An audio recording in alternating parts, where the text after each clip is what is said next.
السلام علیکم۔ عورت کا مسجد میں امام صاحب کے پیچھے نماز پڑھنا بہت پسندیدہ عمل ہے، اور نبی اکرم صلی اللہ علیہ وسلم کے زمانے میں خواتین بھی مسجد میں جا کے نماز پڑھتی تھیں۔ وہ امام کے پیچھے ہی ہوتی تھیں، صرف یہ تھا کہ پہلے مردوں کی صف بنتی تھی، پھر کچھ فاصلے کے بعد خواتین کی صف بن جاتی تھی۔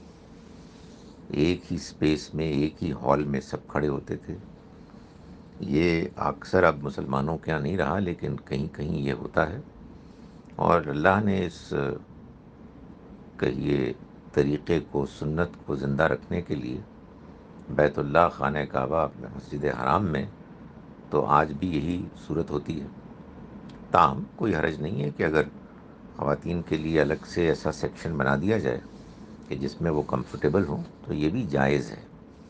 دونوں ہی صورتیں ہو سکتی ہیں۔ جمعے کی اگر نماز کے لیے عورتوں کے لیے سہولت موجود ہے تو ان کو جانا چاہیے، بہت اچھا عمل ہے، بلکہ اس کو اپنے اوپر ایک دینی ذمہ داری سمجھ کے جانا چاہیے۔ یہ سب کام اصل میں تو انتظامیہ کو، حکمرانوں کو کرنے چاہیے کہ وہ خواتین کے لیے ہر مسجد میں یہ سہولت مہیا کریں اور حکم دیں کہ ان کے لیے یہ سہولتیں ہونی چاہیے۔